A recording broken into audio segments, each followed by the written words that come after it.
114 years, this is what part of January has looked like in Denver.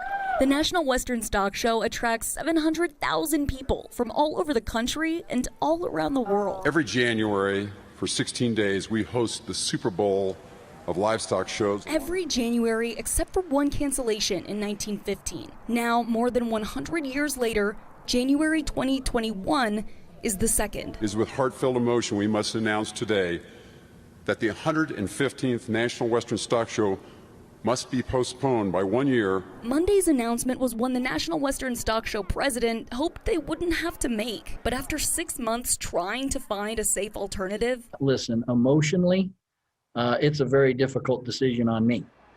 I bleed National Western, okay? But frankly, with the data we had and working great with city government and local officials, it's the responsible decision, even though it's a heartbreaking decision. A tough blow emotionally and economically. The part rodeo, part livestock show, part fair is the largest Western trade show in the state and a huge moneymaker. President Paul Andrews is already counting the days to January 2022. Let's try to set the record in 2022 for all-time attendance. That would just be a kick in the face of the pandemic to come back and set an all-time record. So we're going to be shooting for that. I'm Lori Lizarraga for 9 News.